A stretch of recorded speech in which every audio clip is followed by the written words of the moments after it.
You called my mother. What? In the endless void of deep space, a bustling station orbits a distant star. It's a well-known pit stop for travelers heading to the outer rim for a new start. One such ship, piloted by Captain B.N.Rocker, docks amid the flurry of activity. The ship, older and battered, catches the attention of a group of imposing reptoids, towering 8-foot creatures with scales that shimmer under the station's artificial lights. "Where did you get that garbage hauler?" one reptoid barks out.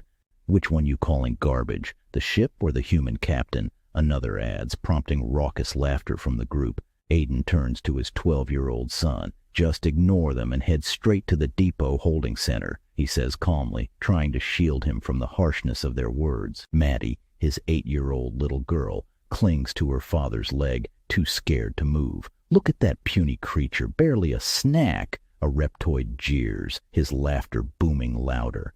"Don't mind them," Aiden instructs. "Keep your head down, ignore them, stick with your mother." B.N.Rocker, emerging from the ship, her appearance striking and composed, catches their insults next. "And what is that thing? Do you eat it, pet it, or maybe sell it off for something meaningful?" one mocks. With a steely gaze, Ivana replies, "Come on, Maddie, follow me," leading her daughter away from the torment.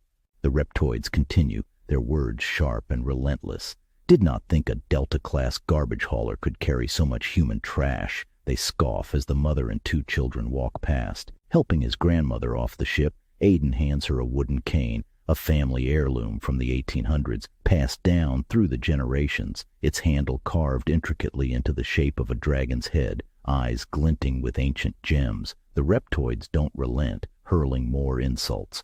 "Should have known a ship that ugly wouldn't hold anything nice. Can you even call that an intelligent species?" They laugh, mocking the human family's every move. "How do they reproduce? I would not even be able to get my crew to take a ride on that heap they call a ship. I would not even consider asking the crew to ride that thing he called, what was that word? Mother. Yeah, that was it." As a crewmate fell to his knees in laughter, Aiden's temper rises at the mention of his mother. "What did you call my mother?" he demands, stepping towards the towering reptoid captain. "A garbage hauler with a heavy load."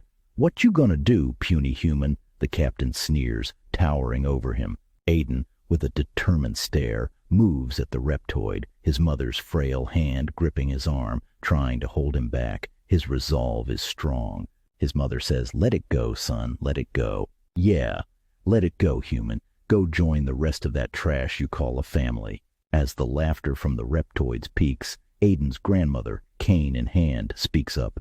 "You picked on the wrong family today, you scale-brained slitherwit. What a shocked look on your face, you cold-blooded buffoon. See, I can also talk smack." As she slaps him across the face, barely able to reach it, then takes a step back. With surprising agility, she pulls a sword from the cane, the blade gleaming under the station's lights. He shouts, "How did you get through security check with that?" She stood her ground with a surprising spryness that belied her years. With the swift motion of a seasoned duelist, she took a pose ready to strike, the dragon's head handle flashing ominously in the stark lighting of the space station.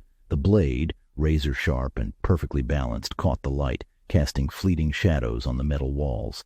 The reptoids, known for their brute strength and towering physiques, froze in place from confusion.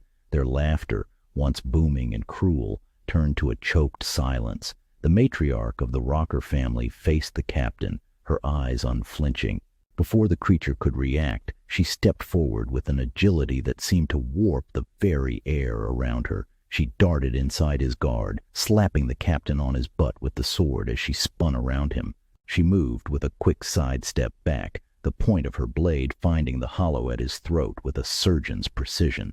"Kneel," she commanded. The reptoid, caught in the grip of the sharp promise of cold steel, complied, lowering his massive frame to the ground without a word. As he knelt, defeated, she took a step back. Then, with a flick of her wrist, the old woman lightly cut the side of the reptoid's face with the tip of her blade, a reprimand that stung his pride. "Respect!" she shouted, as if to a wayward child, teaching them, her tone smothered with authority. Her lesson delivered. She tapped the humbled reptoid lightly on the forehead with the side of the sword. "Now, stand and remember this lesson," she instructed, sheathing her sword back into the cane with a swift, practiced motion, the Reptoid crew taking a knee and bowing in respect.